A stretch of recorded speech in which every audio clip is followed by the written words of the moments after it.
Valid का क्या मतलब है? ये वैलिड इसे क्या कहेंगे? वैलिड का मतलब है कि जो हमारा रिसर्च क्वेश्चन है, जो हमारा थीसिस का जो हाइपोथेसिस है, जो हम जानना चाहते हैं अपने रिसर्च में, डिसर्टेशन में, या उससे संबंधित क्वेश्चनायर है कि नहीं, उसकी वैलिडिटी है कि नहीं। तो इसको बहुत सारे एग्जाम्पल के जरिए इसकी वैलिडिटी को चेक किया जा सकता है। और उसके लिए हम कुछ एग्जाम्पल भी ले सकते हैं कि मान लिया जाए कि 2014 के बाद भारत की विदेश नीति में परिवर्तन, मान लिया जाए कि यही रिसर्च है। हालांकि इसके लिए हम इंटरव्यू के जरिए और पोस्टल के जरिए या इंटरनेट के जरिए ये करेंगे, इसमें बहुत ज्यादा फील्ड वर्क की आवश्यकता नहीं है। लेकिन अगर हम इलेक्टोरल स्टडीज करने जा रहे हैं तो इलेक्टोरल स्टडीज के लिए हमें फील्ड में जाना होगा, चाहे वो प्री पोल हो, पोस्ट पोल हो, या एग्जिट पोल हो। जो भी हो उसके लिए हमें फील्ड में जाना होगा और फील्ड में लोगों के रिस्पॉन्स को हमें लेना पड़ेगा। तो इसके लिए जो हमारा क्वेश्चन होगा उसको सबसे पहले हमें यही देखना पड़ेगा कि वो वैलिड है कि नहीं। अब अगर आप एक एग्जाम्पल के जरिए समझिए कि अगर हम ये पूछते हैं, जैसे 2022 का भी चुनाव हुआ, 2022 के चुनाव में और 2017 का चुनाव हुआ, तो हमारा जो एक रिपोर्ट डेवलप करने का भी प्रयास है और वैलिडिटी भी चेक करने का है कि हम अपने रिस्पोंडेंट से पूछेंगे कि क्या आगामी चुनाव में आप वोट देंगे। अगर 2022 चल रहा है, लेकिन चूंकि 2023 है तो हम कह सकते हैं कि क्या आपने 2022 के चुनाव में वोट दिया था। तो ये एक वैलिड प्रश्न है, चूंकि 2024 में लोकसभा का सवाल, लोकसभा का चुनाव भी होने जा रहा है। अगर रिस्पोंडेंट कहता है कि हाँ हमने दिया था, तो ठीक है। तो एक वैलिडिटी से ये चेक हो जाता है कि हाँ this question is valid one. लेकिन अगर आप इसमें कोई इनवैलिड क्वेश्चन मान ली पूछते हैं कि क्या 2007 के चुनाव में आपने वोट दिया था, तो अपने आप में वैलिड होने के बावजूद ये इनकॉन्ग्रुएंट है, ये उतना उचित नहीं जान पड़ता है। तो फील्ड में जब हम जाते हैं तो अमूमन यही होता है कि पिछला चुनाव और आने वाले चुनाव के बीच के कनेक्शन को हम समझने का प्रयास करते हैं, और जो क्वेश्चन का जो पूरा नेचर है वो उसके बीच में वैलिड और उसका वैलिड एस्पेक्ट उभर कर सामने आ रहा है कि नहीं आ रहा है। तो इसलिए यह चीज है। और साथ ही साथ यही क्लियर भी हो रहा है कि we are very much concern about the 2024 Lok Sabha election. That means हमारा जो फील्ड वर्क है 2024 के पोस्ट पोल या प्री पोल या एग्जिट पोल, इससे संबंधित हम क्वेश्चनर बनाए हैं और उसको लेकर क्लियर कट सवाल है कि नहीं।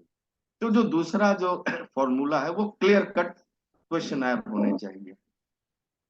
सशिंक्ट जो जो होता है, इसका मतलब ये हो गया कि एक प्रकार से जो क्वेश्चन है वह, उसकी वैधता, आ, एक मिनट सर,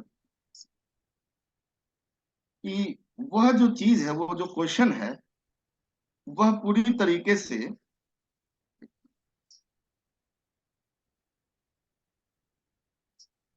एक मिनट सर,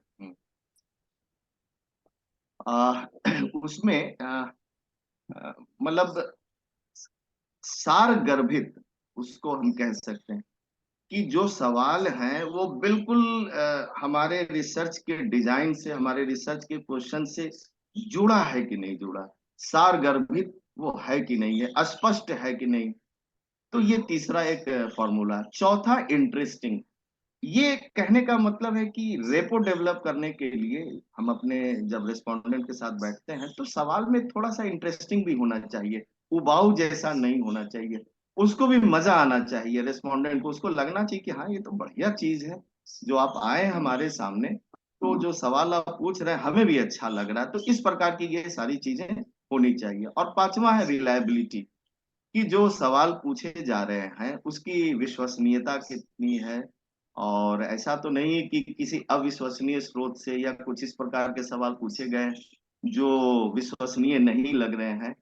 तो ये चार पांच पांच क्राइटेरिया है जिसको एक फार्मूले के आधार पर, एक मोटा मोटा एक फार्मूला है, ये कोई हार्ड एंड फास्ट फार्मूला नहीं है, लेकिन इसके जरिए हम समझ सकते हैं कि जो हमारा डिजाइन एस्पेक्ट है क्वेश्चनायर का वो सही दिशा में जा रहा है। तो ये चीज हम लोगों को समझना है।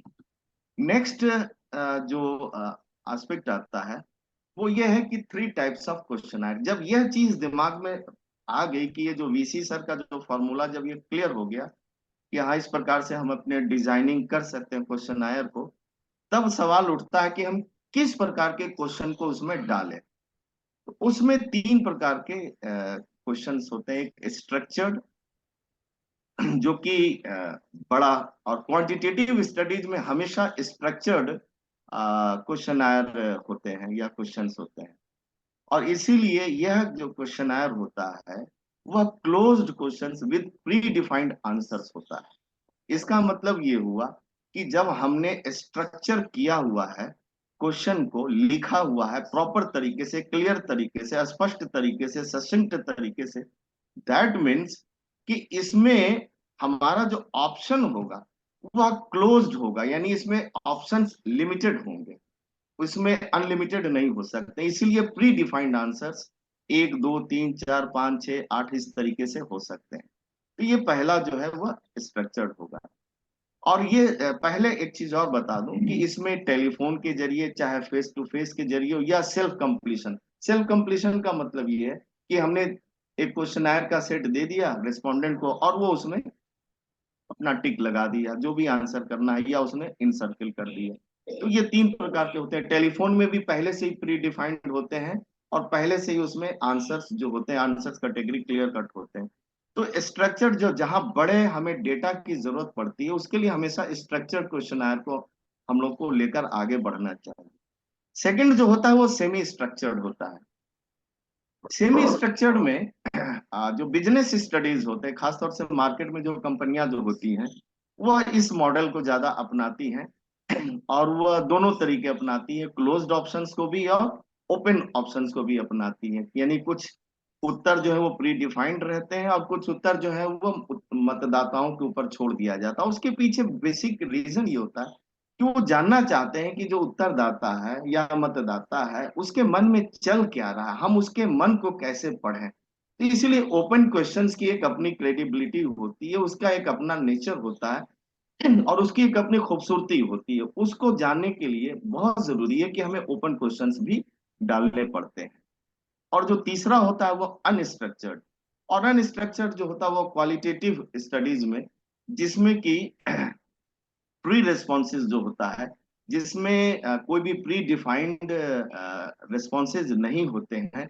वह पूरी तरीके से आप कह सकते हैं कि क्वेश्चन भी इवन डिफाइंड नहीं होते हैं। वो depending upon the situation, depending upon the mood of the respondent, depending upon the whole scenario, कि when you are going to interview some kind of people. इसलिए इसमें आप देखेंगे इसमें फोकस ग्रुप लिखा हुआ कि जब आप माली मार्केट में गए और मार्केट में गए तो उसमें आपको नहीं पता कि कौन व्यक्ति हमें मिलेगा नहीं मिलेगा, लेकिन आपके पास एक सेट ऑफ क्वेश्चंस है, मोटा मोटी ढीला ढाला प्रकार का 10 20 50 क्वेश्चंस है।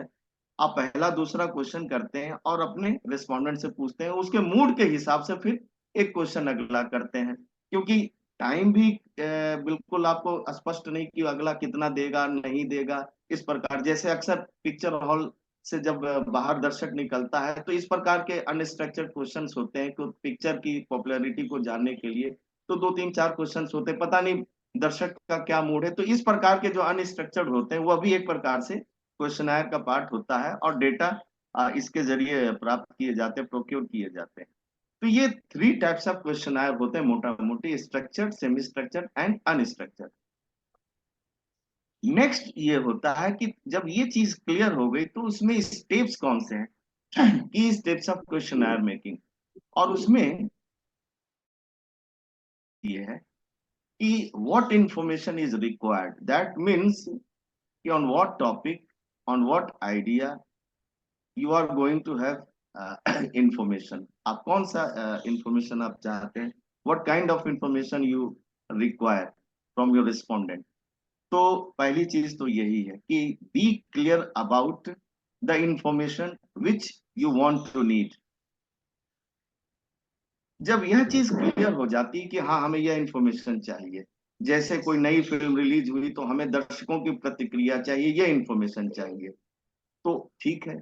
लेकिन अगर हम इलेक्टोरल स्टडीज करने जा रहे हैं, फील्ड में जा रहे हैं, तो हमें पता होना चाहिए कि हमें क्या इंफॉर्मेशन। तो स्वाभाविक सी बात है कि पहली चीज हम यही चाहते हैं कि भाई इस बार क्या होने जा रहा है, अगले चुनाव में क्या होने जा रहा है, किस पार्टी को कितना परसेंटेज ऑफ वोट मिलने जा रहा है, किस पार्टी को कितनी सीटें मिलने जा रही है, कौन सी पार्टी इस बार ज्यादा चुनाव में गतिशील नजर आ रही है, कैंडिडेट को लेकर हम जानना चाहते हैं। तो ये तमाम प्रकार के जो इंफॉर्मेशन है उसको लेकर हम लोग जानना चाहते हैं। तो इसके लिए जो सबसे पहली चीज यही है कि एक रफ लिस्टिंग हम लोग कर लें before going into the field actually. In fact जो इंफॉर्मेशन हमें चाहिए उसके लिए एक एग्जॉस्टिव लिस्ट हम लोग बना लें, बड़ी सी लिस्ट बना लें, और उसमें कोई दिक्कत की बात नहीं, जो भी दिमाग में प्रश्न आते जाए, जो भी सूचना में चाहिए उसकी सब की एक रफ लिस्टिंग हम लोग करते चले। एक दो तीन चार पाँच छह 20 25 50 जितने भी हैं, उसकी सबसे पहले हम लोग को लिस्टिंग करनी पड़ेगी। और उसके बाद फिर हम लोग क्या करेंगे लिस्टिंग के बाद कि फिर उसको हम लोग कॉन्क्रिटाइज करेंगे, उसको रिफाइन करेंगे, उसको एक बेटर शेप देने का प्रयास करेंगे कि हाँ अब ये हमारे पास 100 क्वेश्चन है, इस 100 क्वेश्चन में हमें 25 ही लेने हैं, और उसमें से 25 हम कौन से लें, 75 को हटाएं। तो इसको रिफाइनिंग एस्पेक्ट ऑफ जो लिस्टिंग है उस पे हम लोग वर्क करेंगे। तो ये this is the third step of question making है। नेक्स्ट जो आता है कि जब रिफाइन हम कर लेते हैं तो उसमें हमें कैटेगरी बनानी पड़ेगी कि जो रिस्पांस का फॉर्मेट होगा वो क्या होगा, प्री कोडेड होगा या ओपन एंडेड होगा। अगर प्री कोडेड होगा तो डेफिनेटली वो हमारा जो आंसर होगा, प्री कोडेड का मतलब क्लोज एंडेड इस प्रकार से, 1 नंबर 2 नंबर 3 नंबर 8 नंबर इस प्रकार से होगा। और ओपन एंडेड का मतलब होगा कि हम एक स्पेस देंगे और जो रिस्पोंडेंट बोलेगा उस पे उसका जवाब लिख दिया जाएगा। और एक बहुत इंपॉर्टेंट चीज है कि रेस्पॉन्स का जो हम लोग जो फॉर्मेट तैयार करेंगे, उस पूरे फॉर्मेटिंग में जो बहुत इंपॉर्टेंट पहलू ये है कि सीक्वेंसिंग कैसे हम करें क्वेश्चन आयर की। ये एक बहुत ही कह सकते हैं कि वैज्ञानिक तरीका है कि हम कैसे इसकी सीक्वेंसिंग करेंगे क्वेश्चन आयर की। जब हम फील्ड में जाते हैं तो ये बड़ा इंपॉर्टेंट एस्पेक्ट होता है। क्या डायरेक्ट हम उस उत्तरदाता के उम्र को पूछ ले, उसके इनकम को पूछ ले, कि एक सिंपल उसके साथ हम रेपो स्टैब्लिश करें, या एक छोटा मोटा ऐसे सवाल कर ले, हल्का फुल्का सवाल कर ले, जिससे कि उसके साथ हमारा एक रेपो डेवलप हो और उसके बाद धीरे धीरे हम एक गुड क्वेश्चन की तरफ बढ़े। तो ये sequencing of questionnaire is one of the most important aspect of questionnaire making. अगर सीक्वेंसिंग गड़बड़ हो गया, मान लिया जाए कि सब कुछ सही है, क्वेश्चन की डिजाइन अच्छी है, सब कुछ सही है, और उसका जो वीसी सर का जो फॉर्मूला है उस पर भी फिट बैठ रहा है, लेकिन अगर सीक्वेंसिंग सही नहीं है तो कभी कभी हमारे जो उत्तर मिलते हैं रेस्पोंडेंट के द्वारा वो उतने सही नहीं मिल पाते। तो इसलिए इसकी फॉर्मेटिंग जो है, अच्छा नेक्स्ट जो है इसका जो एस्पेक्ट है कि जब सीक्वेंसिंग, जब आप when you are very much clear about sequencing of your questionnaire कि हाँ now this is the final shape of my questionnaire, तब आप उसकी फॉर्मेटिंग करते हैं। फॉर्मेटिंग का मतलब ये हुआ कि उसका जो फाइनल जो कॉस्मेटिक या आप कह सकते हैं कि ब्यूटी पार्लर स्टेज, कि दो क्वेश्चन के बीच में कितना गैप होना चाहिए, या दो रिस्पॉन्स कोड के बीच में कितना गैप होना चाहिए, या क्वेश्चन और रिस्पॉन्स कोड के बीच में कितना गैप होना चाहिए, इसकी पूरी की पूरी फॉर्मेटिंग इसको कहते हैं। जिससे कि जब हम फील्ड में जाएं और जब उसको हम कोड करें तो उसमें कहीं कोई कंफ्यूजन जैसी चीज नहीं रहे। और जब फॉर्मेटिंग हो जाए दैट मीन्स कि now you are ready with your questionnaire. और जो सबसे अंतिम काम यही बचता है कि now you can test it in the field by doing some kind of pilot survey। कि आप पायलट सर्वे करेंगे, और पायलट सर्वे के लिए आप फील्ड में जाएंगे, 10 20 लोगों से जब आप पायलट सर्वे कर लेते हैं तो जो एक्चुअल प्रॉब्लम आती है कि हमारे क्वेश्चन में कोई कमी तो नहीं रह गई है, या इसमें कोई संशोधन की आवश्यकता नहीं है, या इसमें कुछ ऐसा चीज तो नहीं है जो रेस्पोंडेंट को अच्छा नहीं लग रहा है या खराब लग रहा है। ये सब सारी चीजें पायलट स्टडी में, पायलट सर्वे में क्लियर हो जाती हैं। 15 20 लोगों का एक प्रकार से हम लोग सर्वे करते हैं और उसके बाद ये चीजें क्लियर हो जाएंगी। तो ये मुझे लगता है कि दिस इज जो लास्ट स्टेप है पायलट सर्वे, उसके जरिए now you are very much clear about your questionnaire कि हाँ, इसकी जो पूरी की डिजाइनिंग है वो सही है, सही दिशा में आगे बढ़ी है, और जो थोड़ी बहुत कमी रह गई है वो पायलट सर्वे में, उसको आप पुनः फिर से रिफाइन करके या थोड़ा बहुत जो संशोधन है उसको करके फिर आप आगे बढ़ते हैं, और उसके बाद आप अपने एक्चुअल क्वेश्चन आयर फील्ड वर्क में आप जाते हैं, और उसके बाद अपना फील्ड वर्क स्टार्ट करते हैं। तो जो क्वेश्चन आयर है तो अब जब फाइनल हो गया है क्वेश्चन आयर, तो क्वेश्चन आयर को जब हम देखते हैं तो मोटा मोटी क्वेश्चन आयर का तीन एस्पेक्ट महत्वपूर्ण होता है। उसको तीन कैटेगरी में उसको डिवाइड किया जाता है। एक तो यह है कि general information about the area, topic और आइडिया। आप अगर इलेक्टोरल स्टडीज में जा रहे हैं तो आपको पता होना चाहिए कि हम किस एरिया में जा रहे हैं, किस असेंबली कॉन्स्टिट्यूंसी में जा रहे हैं, या किस गांव में जा रहे हैं, यह आपको पता होना चाहिए। तो जो फर्स्ट जो पार्ट होता है वह क्वेश्चनायर में वह इम्पोर्टेंट होता है।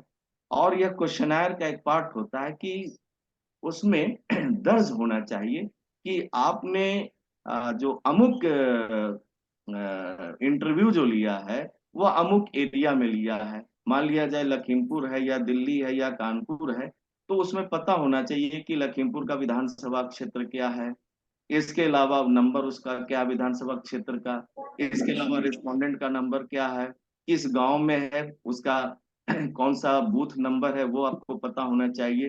तो ये बॉक्सेस होते हैं, उसमें ये चीजें बनी होती हैं, उसमें ये जनरल एक इंफॉर्मेशन जिससे देख के समझ में आ जाता है कि हाँ ठीक है, आपने यह काम उस फील्ड में या उस एरिया में किया।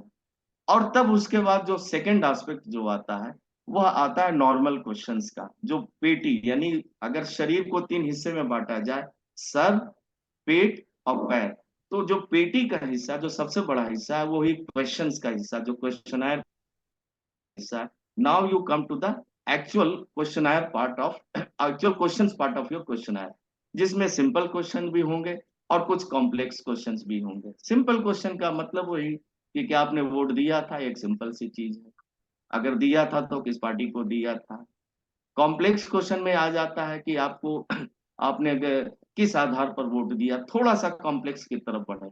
अगर आप कि आपने सड़क के आधार पर, बिजली के आधार पर, या लीडरशिप के आधार पर, या किसी अन्य आधार पर दिया, तो धीरे धीरे जब उसमें वेरिएबल्स बढ़ने लगते हैं तो धीरे धीरे वो कॉम्प्लेक्स क्वेश्चंस की तरफ बढ़ने लगते हैं। लेकिन वो पूरी डिजाइनिंग एस्पेक्ट में आपका कॉम्प्लेक्स और सिंपल क्वेश्चन होता है, शामिल होता है।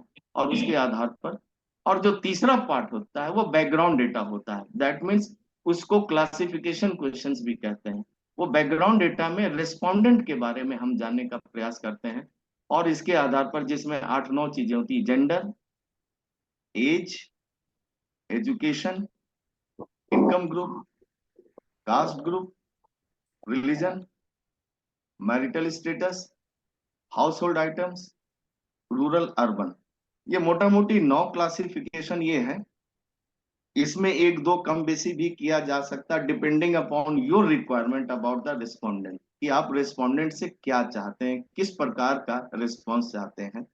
लेकिन मोटा मोटी ये 9-10 प्रकार के ये होते हैं जिसके जरिए हम जानने का प्रयास करते हैं कि जो हमारा क्वेश्चन आयर है वह किसको ज्यादा सूट करता है। लेकिन अगर आपने क्वेश्चन आयर में, बाय द वे, आपने एक रिसर्च थीसिस लिए जिसमें केवल औरतों के बारे में जानना है, तो स्वाभाविक सी बात है ये जेंडर वाला इशू ही नहीं आएगा, ये पूछने का सवाल ही नहीं उठता है। तो जेंडर उसमें खत्म हो जाएगा, क्योंकि महिलाओं के राजनीतिक सशक्तिकरण पे आपको काम करना है। तो जेंडर का ये खत्म हो जाएगा, तो एक यह जो वेरिएबल है वो बिल्कुल आउट हो जाएगा। तो इस प्रकार के depending upon your requirement about your research, उसके आधार पर आप बैकग्राउंड डेटा और क्लासिफिकेशन क्वेश्चन को आप बना सकते हैं, उसको आगे बढ़ा सकते हैं। अब इसके बाद हम लोग आते हैं कि types of empirical questionnaire. Empirical questionnaires के कितने टाइप्स होते हैं? तो जैसा कि आपको अभी थोड़ी देर पहले भी हमने बात किया था कि क्लोज एंडेड क्वेश्चंस होते हैं, ओपन एंडेड क्वेश्चंस होते हैं, इंडिपेंडेंट क्वेश्चंस होते हैं, डिपेंडेंट क्वेश्चंस होते हैं, बैटरी क्वेश्चंस होते हैं, और फिल्टरिंग।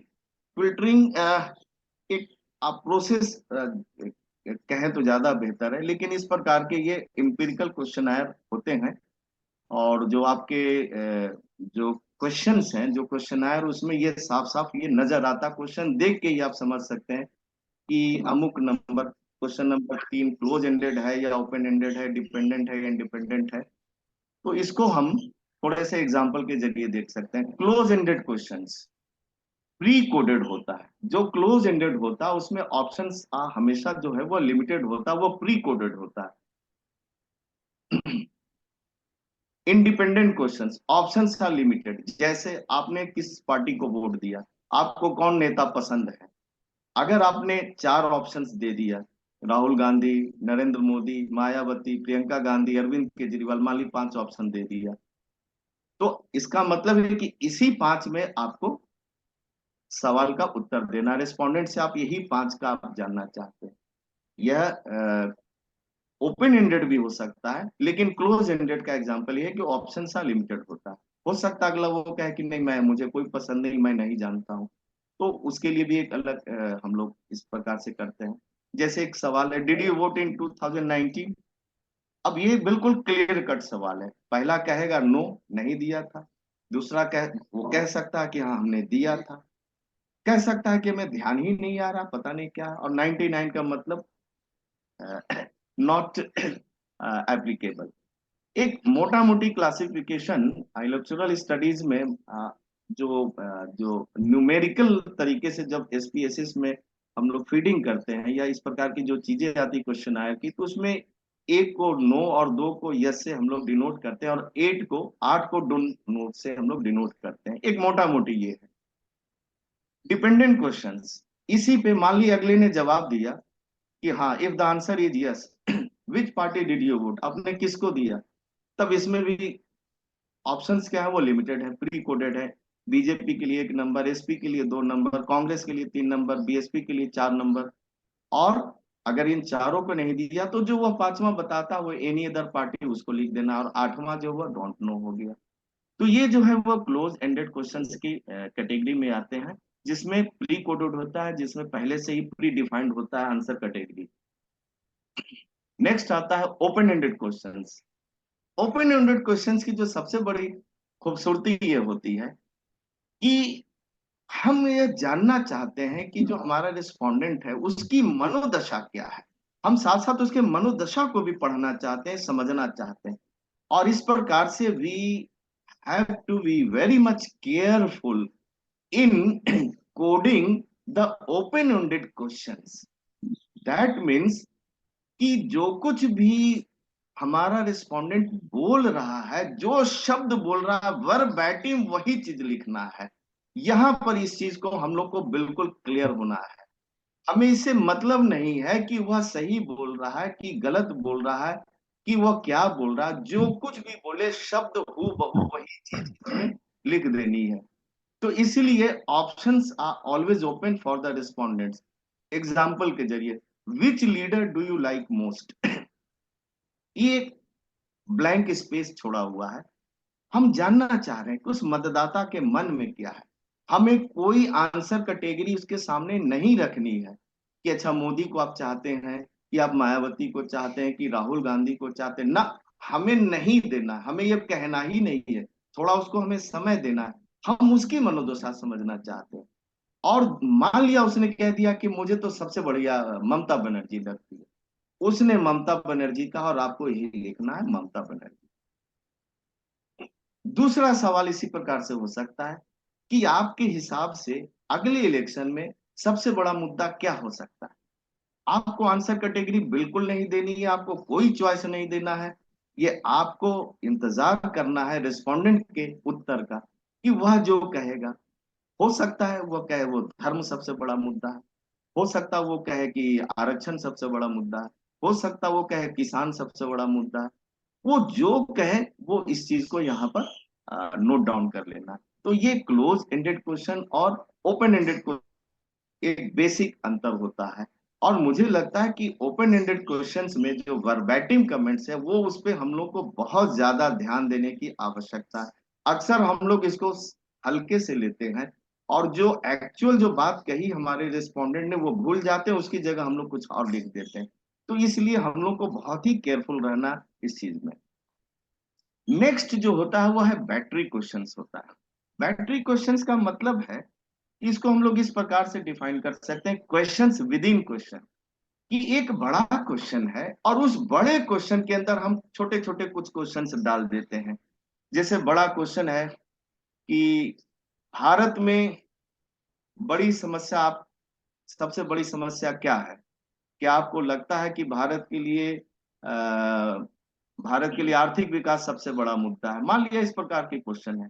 अब आर्थिक विकास के अंदर बैटरी क्वेश्चंस हो सकते हैं कि क्या भारत में कृषि का विकास सही से हो रहा है या नहीं हो रहा है, आपको क्या लगता है? तो उसमें जो उत्तर आएंगे कि हाँ, हाँ हो सकता है, ना हो सकता है, थोड़ा हो सकता है, कम हो सकता है, ज्यादा हो सकता है, इस प्रकार की ये सारी चीजें हो सकती है। वो डिपेंडिंग कि आपने कौन सी आंसर कैटेगरी रखी है। तो क्वेश्चंस विद इन क्वेश्चंस, ये पहली चीज है। दूसरा, कि जो बैटरी क्वेश्चंस होता है वो dependent on the main questions, वो हमेशा मेन क्वेश्चन से कहीं ना कहीं वो जुड़ा होता है, वो उससे कनेक्ट होता है। ये इस चीज को होता है, और वो उसी एक बड़े क्वेश्चंस का एक पार्ट होता है। और ये तीसरा जो है वो कनेक्टेड होता ही है, उसके जरिए डिपेंडेंट भी होता है, उसके साथ कहीं ना कहीं वो कनेक्टेड होता है। और चौथी जो इंपॉर्टेंट चीज होती है कि उसका फ्लो होना चाहिए उस पूरे क्वेश्चन में। मान ली एक मेन क्वेश्चन है, उसके आधार पे 5 6 7 क्वेश्चन है, तो उसमें एक फ्लो होना चाहिए, उसमें ऐसा नहीं लगना चाहिए, इनकॉन्ग्रुएंस नहीं होना चाहिए। ये लगना चाहिए कि हाँ, एक there is a flow, there is a kind of flow between all these battery questions within that larger question. तो ये एक बैटरी क्वेश्चंस का एग्जाम्पल होता है। और इसलिए ये सारी चीजें जो है वो आइडिएटिव स्टफ पे और आइडिएटिव लेवल पे ये सारी चीजें जब क्लियर हो जाती हैं, और जब आप फील्ड में जाते हैं, काम करते हैं, और जब आप सवाल करते हैं, तो सबसे ज्यादा जो इम्पोर्टेंट चीज होती है कि आपने सवाल अच्छे से किया, बढ़िया से रिस्पोंडेंट ने जवाब भी दिया, लेकिन उसके बाद भी कुछ कमी रह सकती है। हो सकता है कि आपने, कि जो रिस्पोंडेंट का जो उसने उत्तर दिया उसकी कोडिंग करने में अगर आप गड़बड़ कर गए, तो सारा का सारा डेटा आपका बिगड़ जाएगा और सारा का सारा उत्तर बिगड़ जाएगा। उसके लिए दो तीन छोटी छोटी बातें हैं, हम लोग को केयरफुल रहना है। उसमें जो सबसे पहले है, जो सबसे पहले जो ध्यान रखना कि डोंट टिक, हम लोग को टिक करना ही नहीं है। ये एक बाय डिफॉल्ट हम लोग को ये एक नियम बना लेना है कि हम अपने क्वेश्चनायर में टिक का ऑप्शन ही नहीं रखेंगे। तो उसकी जगह हमें क्या करना है? हमें यह करना है कि इनसर्किल द आंसर कोड। जो आंसर कोड है उसको हमें इनसर्किल कर, ये प्री कोडेड में है। अगर हमारे रिस्पोंडेंट ने ओपन एंडेड क्वेश्चन में अपने तरफ से कुछ बताया, तो वहां तो क्या करना ही है, जो उत्तर उसने दिया वो लिख दिया स्पेस पे। लेकिन अगर हमने आंसर कैटेगरी दी हुई है, तो जो आंसर वो बताएगा उसको हमें इनसर्किल कर देना। इससे क्या होगा कि हमें कोई कंफ्यूजन नहीं रहेगा। तीसरी जो एक इंपॉर्टेंट चीज ये है कि क्वेश्चंस के बीच में थोड़े स्पेस होने चाहिए। और उसके पीछे रीजन यही है कि जब हम इनसर्किल करें, तो कहीं कंफ्यूजन जैसा ना हो कि हमने सेकंड नंबर के क्वेश्चन को इनसर्किल किया है या थर्ड नंबर के क्वेश्चन को इनसर्किल किया है। तो there must be some kind of sufficient space between the questions. और चौथा जो इंपॉर्टेंट चीज ये होता है कि क्वेश्चन और रेस्पॉन्स कोड के बीच में भी स्पेस होना चाहिए, कि वहां भी कोई कंफ्यूजन नहीं हो, और हमें उसको कोड को कोडिफाई कर लेना। और सबसे इंपॉर्टेंट जो चीज ये, कि हम लोग फील्ड में जब जाएं, तो ये सारा काम हम लोग पेंसिल के साथ करें। ये छोटी छोटी चीजें हैं जिसको अगर हम केयरफुल्ली अगर करते हैं, तो हम अपने क्वेश्चनायर के साथ या जो हमारा फील्ड वर्क है उसको साथ हम न्याय करते हैं, और एक बेहतर तरीके से हम अपने पूरे फील्ड वर्क को हम अंजाम दे देते हैं। तो ये this is my submission before all of you. Thank you very much hmm. Sir. कितना समय लगा भाई धर्मेंद्र? ये 40 45 मिनट सर, ये तो थोड़ा जल्दी जल्दी में 40 मिनट सर। 5:40 से मैंने शुरू किया था। अच्छा। जी सर, पाँच ओके। चालीस से ठीक है। तो अब तो स्क्रीन अपना बंद कर दीजिए, आप स्क्रीन बंद कर अच्छा, दीजिए। स्क्रीन अभी चल रहा है सर, सॉरी। हाँ हाँ, सॉरी सर। हम्म।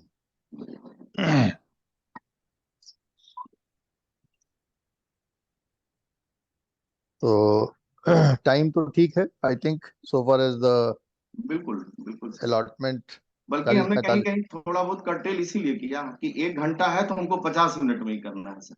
मुझे नहीं, लग दैट्स रहा था गुड। कि मैं टाइमिंग सही चल रहा हूँ सर। नहीं, दैट्स गुड। हाँ।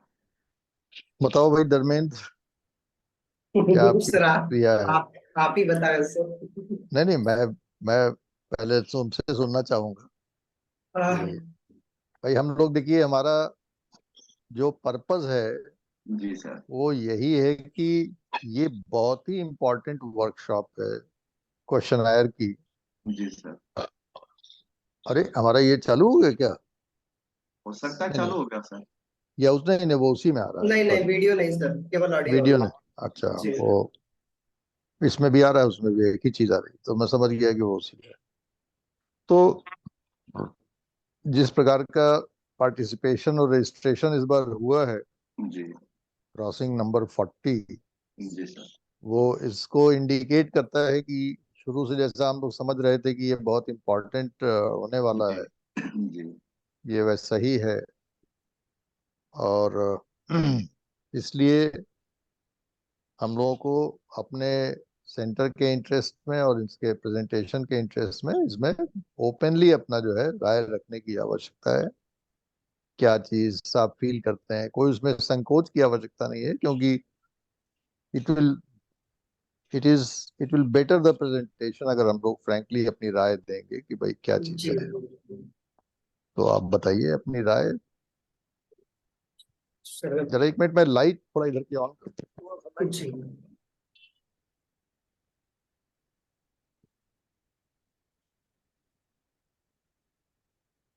तन्नू।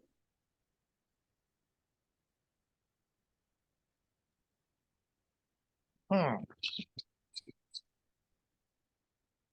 हाँ बेटा बताओ। Thank you sir.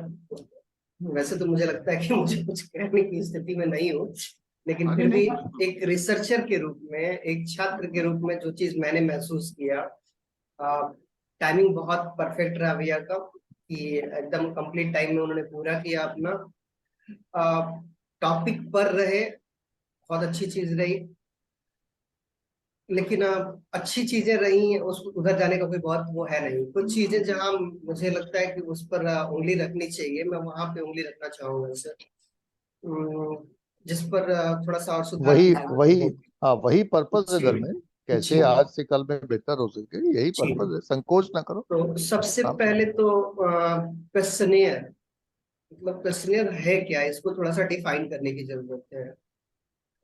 इनिशियली ही हम लोगों को कि क्वेश्चनियर हम किससे कहेंगे और क्यों क्वेश्चनियर की उपयोगिता होती है, तो खैर एक ये बात तो आ एक जाएगी। एक मिनट जी। लिख लेता हूँ, 1 मिनट मैं जी। लिख लूँ तभी चलो। तभी तो थोड़ा बहुत जो संशोधन करना होगा उसमें कर लेंगे। व्हाट इज क्वेश्चन आ रही ना। जी। हाँ। जी। जी। ठीक है ठीक है। दूसरा जहां से शुरुआत कर रहे हैं अभी आप, कि how to formulate meaningful questions, questionnaire. हाँ। उसमें आपने बाकी चीजें लिखी हैं, रिस्पोंडेंट लिखा है, एरिया लिखा है, हम्म। लेकिन रिसर्च क्वेश्चन या रिसर्च, उसका कहीं कोई वो नहीं है, उल्लेख नहीं है। 3 चीजें आपने दिया है। हम्म। बेसिकली रिसर्च क्वेश्चनर जब भी आप बनाएंगे तो उसका कहीं ना कहीं एक लिंक होना चाहिए आपके रिसर्च क्वेश्चन से, और रिसर्च क्वेश्चन को या रिसर्च ऑब्जेक्टिव्स को ही पूरा करने के लिए आपका पूरा का पूरा क्वेश्चनर बनेगा। तो ये चीज वहां नहीं दिख रही है, पूरे ठीक है। प्रेजेंटेशन में ये बात नहीं आई है। इसको जोड़ने की जरूरत है थोड़ा सा। ठीक है। फिलोसफिकल और एम्पिरिकल हमको लग रहा है कि वो पहले सेशन में डील हो रहा है, तो उसको इसमें रिपीट करने की कोई जरूरत नहीं है।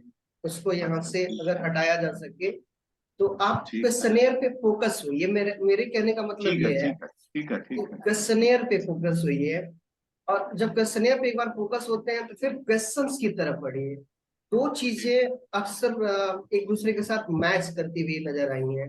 हम्म। पहली चीज ये कि आप जब डील कर रहे हैं क्वेश्चनेयर को, तो कभी कभी क्वेश्चंस आ रहे हैं, और कभी क्वेश्चन को डील कर रहे हैं तो क्वेश्चनेयर आ रहा है। जैसे 2-3 चीज हमने नोट किया है हम्म। कि टाइप्स ऑफ इंक्वायरीज और इंफॉर्मेशन का नेचर, ये डिफाइन करेगा आपका कि आपके क्वेश्चंस कैसे होंगे। कि आप कैसा इंफॉर्मेशन गैदर करना चाहते हैं। ठीक है, आप इंफॉर्मेटिव चीजों को लेना चाहते हैं कि एटिट्यूशनल लेना लेना चाहते हैं कि उनका परसेप्शन पे वो करना चाहते हैं, और इन सब चीजों पे डिपेंड करेगा कि आपके क्वेश्चन का नेचर कैसा हो। ठीक है, तो वो क्वेश्चन का नेचर होगा। ठीक है, क्वेश्चन के नेचर से आप क्वेश्चनेयर के नेचर को डिसाइड करिए या मत करिए। आप एक जगह और लेके आते हैं कि टाइप ऑफ क्वेश्चनेयर्स, और जब टाइप ऑफ क्वेश्चनेयर्स की आप बात करते हैं तो वहां पे भी आप, नहीं सॉरी, पहला जो वीसी सर का आपने फार्मूला जनरेट किया है, तो वीसी सर के फार्मूले में ये क्वेश्चनेयर पे डिपेंड वो अप्लाई होता है कि क्वेश्चंस पे अप्लाई होता है। तो आपने जो लिखा है क्रम बहुत बेहतर लग रहा है, लेकिन जो आप एनालाइज कर रहे हो उसको, तो वो सीधे सीधे क्वेश्चनेयर वो पे चला जा रहा है। वो मुझे लग क्वेश्चन रहा है है नहीं, कि वो हाँ, क्वेश्चन को डिफाइन कर रहा क्वेश्चंस है। शुड बी, वो मुझे ऐसा क्वेश्चन को लगा। डिफाइन, यानी हाँ ईच लेकिन, एंड एवरी क्वेश्चन जो है, जी जी ईच एंड एवरी क्वेश्चन जी, शुड बी, मतलब हाँ उस चीज पे उसको हम लोग, वैलिडेटेड, जी जी हाँ उस पे हम लोग कसौटी पे कसना है कि जी। ये वीसी सर वाला फॉर्मूला आ रहा है कि हाँ, नहीं, तो एक एक वो क्वेश्चन पे, क्वेश्चन वो क्वेश्चन क्वेश्चन आर को कैसे नहीं। जाएंगे, क्वेश्चन हाँ कैसे क्वेश्चन पे, जाएंगे। हाँ एक बार बिल्कुल इसी ने हमने रिकॉर्डिंग किया है इसका, हाँ मैं हाँ हाँ। रिकॉर्डिंग का लिंक आपको भेजूंगा। ठीक है तो ठीक एक तो वो सब चीज, मतलब ये दोनों चीजें बार बार वो हो रही हैं कि आप जब है। क्वेश्चन कहना चाह रहे हैं तो क्वेश्चनर कह रहे हैं, और जहाँ क्वेश्चनर कहना है वहां पे क्वेश्चन आ रहा है। ठीक है ठीक है, ठीक ये है चीज थोड़ा सा वो करने की जरूरत है। ठीक है ठीक है। उसके बाद फिर ओपन एंडेड आपने फिर बाद में भी कहा है कि टाइप्स ऑफ क्वेश्चनेयर्स। तो टाइप्स ऑफ क्वेश्चनेयर्स में आपने कहा कि ओपन एंडेड, क्लोज एंडेड और बैटरी क्वेश्चंस, इस तरह की चीजें। नहीं भैया, ये भी थोड़ा सा ये जो हेड ही गलत हो रहा है। हम इसको ये नहीं कह सकते कि ये क्वेश्चनेयर है। आपने उसको डिफाइन कर दिया है, सेमी स्ट्रक्चर्ड, स्ट्रक्चर्ड, वहीं आपने डिफाइन कर दिया ठीक है। है ठीक है ठीक है। स्ट्रक्चर्ड में नॉर्मली, अच्छा, वहां भी केवल क्लोज एंडेड नहीं होंगे, वहाँ हम्म, मैक्सिमम क्वेश्चन क्लोज एंडेड होंगे, और कुछ क्वेश्चन वो भी हो सकते हैं। ऐसे भी चीजें स्ट्रक्चर्ड में भी, हाँ स्ट्रक्चर्ड में भी हाँ। 100% क्वेश्चन वो नहीं होते। तो वो हम्म, एक जो चीज है उसको कंफर्म करने की जरूरत है। दूसरी चीज, जब आप बात कर रहे हैं तो बात करते समय आप थोड़ा सा आप सेकंड स्टेज या थर्ड स्टेज में चले जा रहे हैं। जैसे कि हम फील्ड में जाएंगे चाहे वो करेंगे, नहीं, हमारा अभी पहले स्टेज में है। हम क्वेश्चनेयर डिजाइन कर रहे हैं, प्रिपेयर कर रहे हैं क्वेश्चनेयर को। तो वहां पे आगे क्या चीजें होंगी, आगे कैसा बिहेव होगा, वो आगे कैसे कोड करेंगे, वो यहाँ पे नहीं आएगा। यहाँ पे ठीक है। चीजें ज्यादा डिफरेंट जरूरी है कि हम किस तरह के क्वेश्चन लेंगे, उन क्वेश्चंस की हम्म, सीक्वेंसिंग क्या होगी, उन क्वेश्चंस का नेचर क्या होगा। जैसे बैटरी क्वेश्चन, और जब आपने ये बताया कि डिपेंडेंट क्वेश्चन और बैटरी क्वेश्चन, तो डिपेंडेंट क्वेश्चन और बैटरी क्वेश्चन का डिफरेंस क्लियर नहीं हो पा रहा है भैया। आप एक बार फिर से सुनिएगा, वो अच्छा वो ठीक है एकदम एक दूसरे से मैच कर जा रही है चीजें। ठीक है। तो इन सब चीजों पे मुझे लग रहा है कि थोड़ा सा और रिफाइन करने की जरूरत है इसको। ठीक है पीपीटी बेहतर बनी है, थोड़ी सी सीक्वेंसिंग उसकी और चेंज करने की जरूरत है। ठीक है और एनालाइज करने में या प्रेजेंट करने में कुछ शब्दों के साथ थोड़ा सा और मजबूत होने की जरूरत है। मुझे ऐसा लग रहा है ठीक है कि ठीक है। ये ऐसा करना पड़ेगा। ठीक है, हम्म। इसलिए कि अब हम बात अभी क्वेश्चनेयर फ्रेमिंग की कर रहे हैं, और हम हम्म, सीधे सीधे अभी फील्ड में चले जाए, वहां चले जाए, तो फिर थोड़ी सी दिक्कत जरूर हो रही है। ठीक है, बाकी सर नहीं नहीं, बहुत अच्छा तुमने एनालाइज किया हम्म। धर्मेंद्र। और जी सर। बहुत सारी बातें यही सब हमारे दिमाग में भी आ रही थी। और जो सबसे इम्पोर्टेंट चीज़ है वो ये है कि शेड्यूल की अंडरस्टैंडिंग आपको होनी चाहिए कि आपसे पहले क्या क्या चीज़ें हो चुकी हैं। और जब शेड्यूल की अंडरस्टैंडिंग होती है तो उसमें दो एडवांटेज होता है। पहला एडवांटेज ये होता है कि आप जो है वो रेपिटेटिव नहीं होते हैं। और दूसरी चीज ये कि जो बात कही जा चुकी है उसी को फिर दोबारा एक दूसरे ढंग से, दूसरी भाषा में या दूसरी तरह से कहने से कंफ्यूजन भी पैदा होता है। तो हम लोगों को पहला तो चीज हमें यही समझ में आई कि आपको जो अपना प्रेजेंटेशन शुरू करना चाहिए जी एकदम डायरेक्ट शुरू करना चाहिए, क्योंकि आपके पहले, अब इस समय शेड्यूल मेरे पास नहीं है, जी लेकिन सर। आपके पहले मेरे ख्याल से क्या क्या हो चुका है शेड्यूल आपको किसी के पास? हाँ मेरे पास है हाँ, सर। हाँ, क्या है जरा आप पढ़िएगा ही उसमें। का है सर, 4:20 से 5 बजे आप नहीं ही नहीं, का है उसमें सर। है क्या क्या चीजें डील की हुई है? उसमें questionnaire in empirical studies, hmm. some theoretical issues, qualitative and quantitative, method and methodology, framing good research questions, questionnaire design activities, issue of pretest, response scaling and coding। हम्म। ये है सर। तो अब इन सब चीजों को एंटिसिपेट करके, जैसे धर्मेंद्र ने भी सजेस्ट किया हम्म। कि आप जो है रेपिटेटिव हो रहे हैं, फिलोसॉफिकल और एम्पिरिकल को दोबारा बताइए वहां पे, और ठीक, जैसा उसको इन्होंने कहा हटा उसको, देते हैं सर। हाँ, उसको एलिमिनेट कर दीजिए। ठीक है सर। और सीधे आप ये आइए जी सर। कि हम लोग ऑलरेडी इसके फिलोसॉफिकल पार्ट को देख चुके हैं। जी। अब हम सीधे सीधे क्वेश्चनायर डिजाइनिंग पे आते हैं। अच्छा। ठीक है questionnaire sir. Designing questionnaire designing में हाँ। दो चीजें बहुत इंपॉर्टेंट हैं। एक क्वेश्चनायर की डिजाइनिंग, जी। और दूसरा क्वेश्चंस की क्वेश्चन की फ्रेमिंग। डिजाइनिंग, जी सर, ठीक क्वेश्चन है ना? फ्रेमिंग, जी जी सर। ये आपके ओवरलैप बराबर प्रेजेंटेशन में चल रहा है कि जी। क्वेश्चनायर की डिजाइनिंग आप बता रहे हैं या क्वेश्चंस की डिजाइनिंग बता रहे हैं।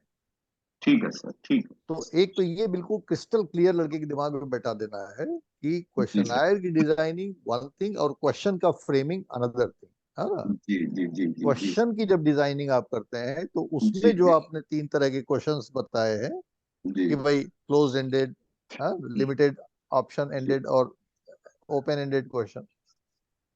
तो एक तो जी ये ध्यान रखिएगा कि इसको थोड़ा सा ठीक करने की जरूरत है। ठीक है सर। तीसरा जो ये वीसी सर का फार्मूला है, ये आपका अपना बनाया हुआ फार्मूला है या कहीं एकेडमिकली ये मान्य है? नहीं नहीं, एकेडमिकली नहीं, हमने थोड़ा सा उसको बनाया। ये कुछ बड़ा ऑफेंसिव लग रहा है वीसी सर फार्मूला एकेडमिक्स में। अच्छा। इट्स मतलब ये एक प्रकार से जैसे चाटुकारिता टाइप का लग रहा है, वीसी सर, है ना? तो इसको जो है मेरे ख्याल से या तो इसका कुछ ऑर्डर चेंज कर दीजिए। मैं ऑर्डर को चेंज कर देता हूँ सर ऑर्डर इसका। चेंज कर दीजिए, एकेडमिक्स में ये सब चीजें अच्छी नहीं लगती हैं। ठीक है कोई सर, बहुत मैं चेंज आज कर देता हूँ सर। इंटरेस्टिंग एक्रोनिम हो, उसको ठीक बना है। दीजिए। इसी को रखिए, लेकिन उसका ऑर्डर चेंज कर दीजिए। VC sir is not a समझ पैलेटेबल। गया सर, इसका हाँ, ऑर्डरिंग चेंज कर देता हूँ। हाँ, ऑर्डर चेंज कर दीजिए सो जी। दैट वो वीसी सर कोई बहुत अच्छा फॉर्मूला नहीं माना जाएगा। अच्छा, फिर जो आपने और चीजें बताई हैं, three steps, three types of questions और की स्टेप्स और पार्ट ऑफ जी क्वेश्चनआयर। पार्ट ऑफ जो क्वेश्चनआयर आपने सर पेट और पैर का जो एग्जाम्पल दिया है, जी। ये it's not in good test. क्योंकि अच्छा। हाँ, क्योंकि हम लोग एक क्वेश्चनआयर को एक एक बॉडी पॉलिटिक या एक सिंथेटिक होल के रूप में लेके चलते हैं। और हम्म। ठीक है कि उसका शुरुआती का दड़ा भाई उस तरह से हर चीज को देखिए तो सर पेट और पैर हो जाएगा। तो इस प्रकार की एनॉमली, इस प्रकार की सिमिली से हम लोग को बचना चाहिए। बस वो थ्री कंपोनेंट्स आप उसको बताइए। और डिजाइनिंग में, क्वेश्चनायर की डिजाइनिंग में जो एडमिनिस्ट्रेशन ऑफ क्वेश्चनायर है उसको सेपरेट करिए, जैसे धर्मेंद्र ने भी कहा कि जी। हाँ। अच्छा, एक चीज और जो मुझे आपके प्रेजेंटेशन में लगी, वो ये लगी कि किसी किसी जगह पे, नॉट एवरीवेयर, किसी किसी जगह पे आप एक पॉइंट को बहुत ज्यादा रिपीट कर रहे हैं। अच्छा। उसको दो तीन भाषा में कह रहे हैं, दो तीन तरह से कह रहे हैं, अंग्रेजी में भी कह रहे हैं, हिंदी में भी कह रहे हैं। तो वो जैसे टाइम किलिंग एक्सरसाइज लगती है कि भाई नहीं, एक ही उसके बात को। पीछे रीजन यही लगा सर कि बाय द वे कुछ मान ली अंग्रेजी भाषा वाले और हिंदी के तो रहेंगे ही रहेंगे, इस नाते मुझे लगा कि और हाँ, कोई नहीं, रीजन नहीं है सर। वो तो है ही सिर्फ है। ये रीजन है सर। लेकिन चूंकि पीपीटी आपका इंग्लिश में है, जी इसलिए अब वो तो देखिए, वो तो हम लोग के जी। स्टूडेंट प्रेजेंटेशन में, ज्यादातर सर हिंदी में ही होंगे सर। हाँ, ज्यादातर हिंदी तो में भी है, होंगे। जी नॉर्थ जी। ईस्ट से भी हैं, हाँ, नॉर्थ ईस्ट से भी इसीलिए हैं। इसीलिए मजबूरी है, और जैसे पिछली बार भी ये सवाल आया था सर कि अंग्रेजी में इसको बता दीजिए तो हिंदी में बता दीजिए, तो इस प्रकार के सवाल आए थे, इस नाते एक मुझे। Minute Sanjay ji, just a जी सर। मिनट। जी सर।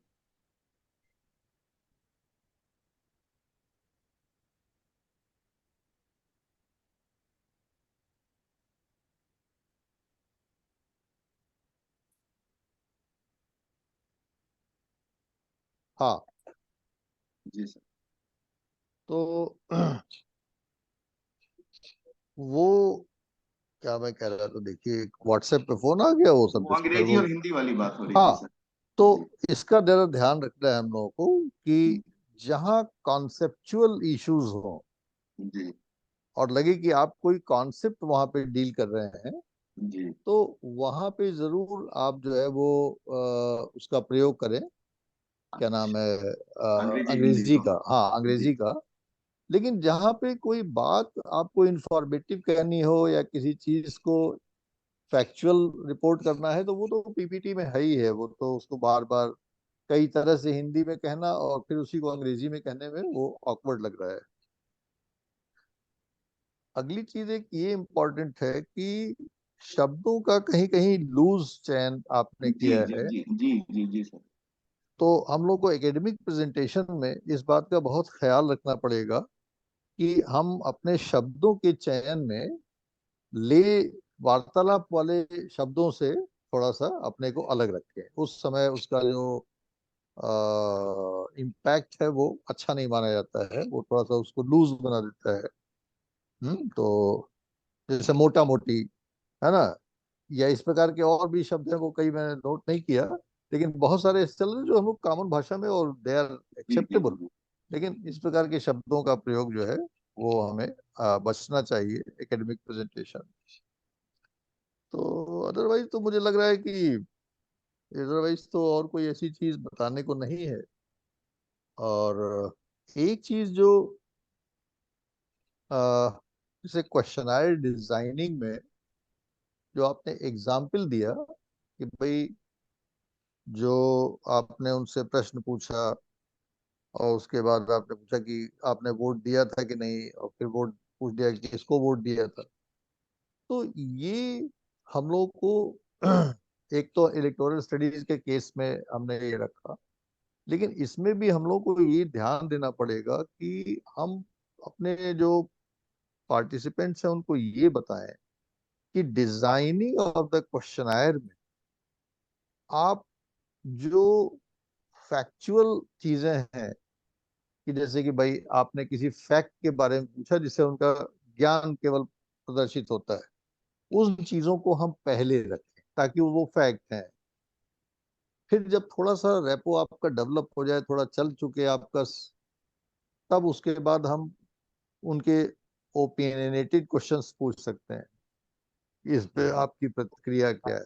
और जो संवेदनशील क्वेश्चंस हैं कि आपने जैसे मतदान किसको किया, किस पार्टी को वोट दिया, इस प्रकार के जो क्वेश्चन हैं, और भी कोई सेंसिटिव अगर क्वेश्चन है जो आप समझते हैं कि सेंसिटिव हैं, तो उसको हम बाद में पूछे, तब तक उनका आपके साथ काफी रेपो हो जाता है। एंड फाइनली लास्ट में हम रिस्पोंडेंट की जो पर्सनल प्रोफाइलिंग क्वेश्चंस है वो पूछते हैं, तब तक वो काफी, इसीलिए आपने देखा होगा बैकग्राउंड क्वेश्चंस अंत में रखे जाते हैं जी। कि हम जी। उससे उसकी आय पूछते हैं, उसकी जाति पूछते हैं।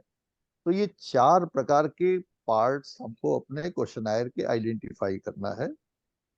और प्लस हमें ये भी करना है कि क्वेश्चनायर में हमें जो एक चीज आपने नहीं बताई और जो आपको बताना चाहिए, हालांकि वो शुरू में उसमें इथिक्स में आएगा आगे चल के, या हो सकता है मैं ही उसको डील कर लूँ आगे, लेकिन आप भी उसको रिपीट कर दीजिएगा कि जब आप क्वेश्चनायर की डिजाइनिंग करते हैं, जी सर। तो डिजाइनिंग में क्वेश्चनायर की डिजाइन, नॉट क्वेश्चन की डिजाइन, जी। जी।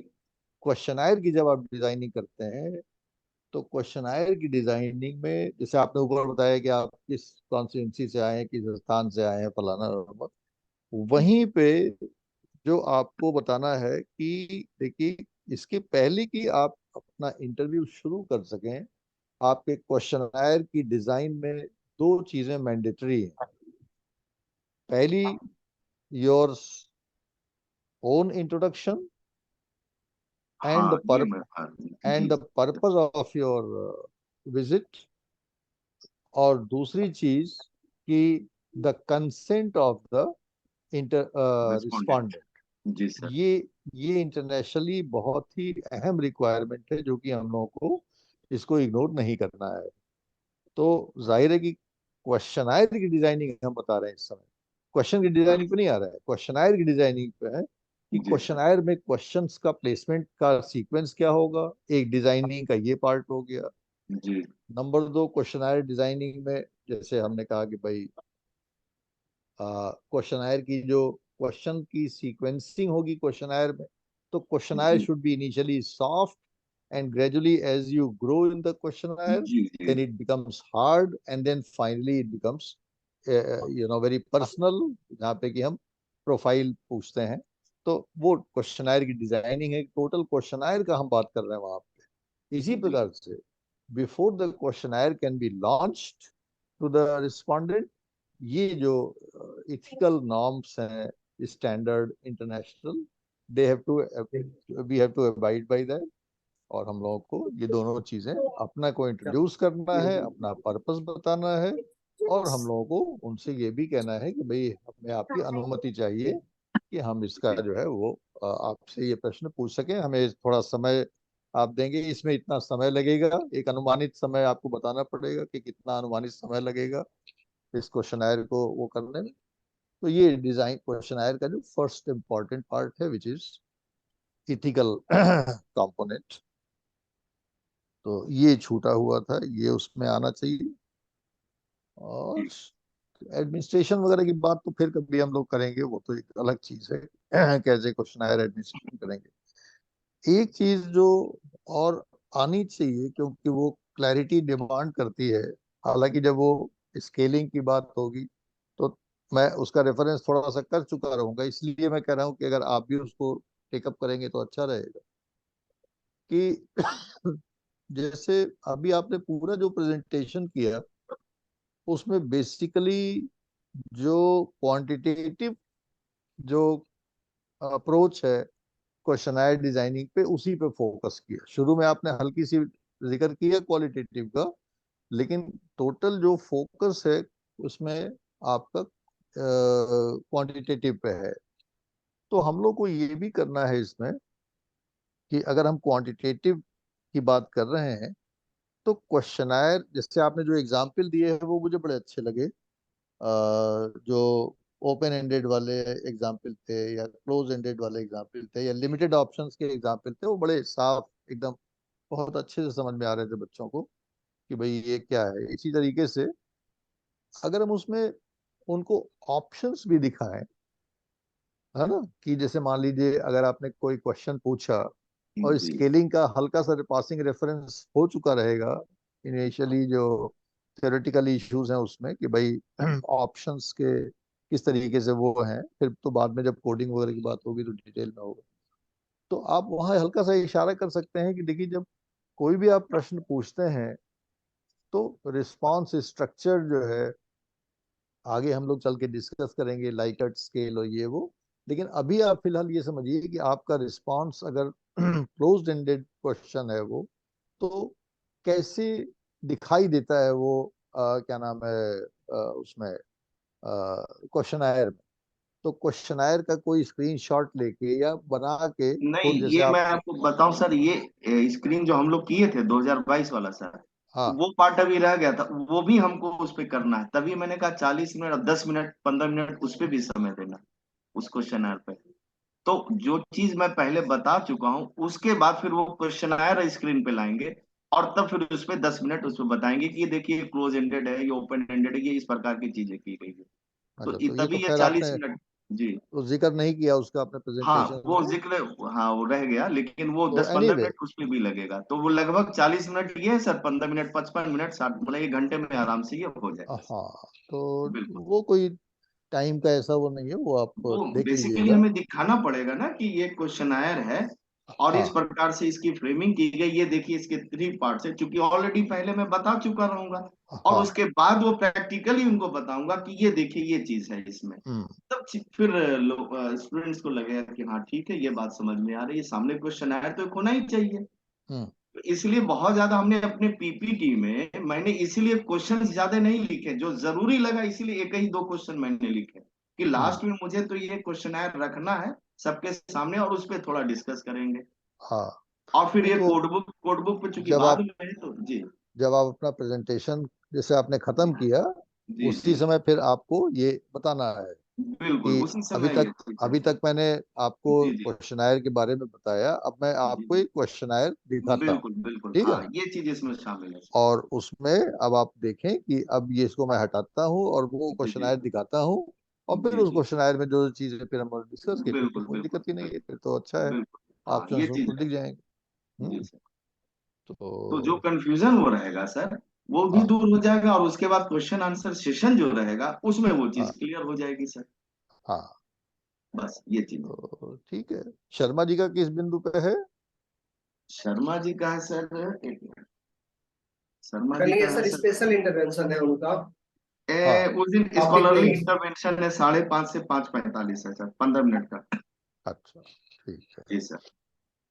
तो आज ही उनका आया था कि जूम लिंक भेजिए, हमने कहा ऐसा तो नहीं वो आज ही समझ के बैठे हो कि आज है। नहीं नहीं फिर हमने उनको लिखा कि भाई कल जूम लिंक डेवलप होगा और आपको भेजेंगे हम लोग कल जूम। तो ये तो 5:30 से 5:45 उनका है सर। और हाँ अगले दिन फिर उनका है 29 को है 5:30 से ठीक है। 6:30। हम्म। ये है उनका शर्मा जी का। नहीं अगले दिन तो वो नहीं उपलब्ध है, कोई अगले बात दिन नहीं तो तो फिर आप ही लेंगे सर वो आपने लिखा अगले हुआ भी था हाँ जी सर आप अगले और दिन तो धर्मेंद्र लेंगे जी सर। नहीं नहीं लिखा हुआ। जी जी जी तो भेजेंगे हम उनको लिंक, लेकिन आई डोंट थिंक, जी क्योंकि जी जी उन्होंने लिखा था कि अगले दिन मैं कोई चेयर करना है उनको, लखनऊ यूनिवर्सिटी में कुछ कोई पैनल वगैरह चेयर करना है। अच्छा अच्छा अच्छा। तो ठीक है, आई थिंक कि दिस इज फाइन। और आप इसको थोड़ा सा अपने मैं बस सर्च कर लेता हूँ मैंने लिख हाँ लिए सारे पॉइंट्स मैंने लिख लिए हैं सर। अपने हिसाब से देख लीजिएगा। जी जी और जी जी कसा हुआ प्रेजेंटेशन होना चाहिए, लूज नहीं होना चाहिए। जी। डिलीवरी ठीक है, सब कुछ ठीक है, पीपीटी ठीक है, जो थोड़ा बहुत मॉडिफिकेशन अच्छा उन्होंने कोड बताए बुक वो। मैं जानबूझ के इंट्रोड्यूस नहीं कर रहा हूँ बस वो मैं हल्का सा उस पर चर्चा कर दूंगा सर कि एक कोड बुक होता है हाँ और कैसे कोडिंग की जाती है ओपन क्वेश्चंस की ओपन एंडेड क्वेश्चंस की अरे कोडिंग कैसे की जाती है वो तो बस। नेक्स्ट डे है ही है वो उसमें, केवल मैं एक लाइन इस पे ये कह दूंगा सर नेक्स्ट डे इस पे हम लोग चर्चा करेंगे कि कोड बुक बिल्कुल क्या होता है। पहले दिन बिल्कुल। हम लोग क्वेश्चनायर का ये जो पूरा हम लोग का है सर 2022 का क्वेश्चनायर इस पे थोड़ा हम लोग कर लेंगे और अगले दिन कोड बुक पे हो जाएगा सर तो ये दो हाँ चीजें हम इंस्ट्रूमेंट हो जाएंगे सर स्टूडेंट्स के लिए। ये दो इंस्ट्रूमेंट और उनके सामने हम लोग रखेंगे सर।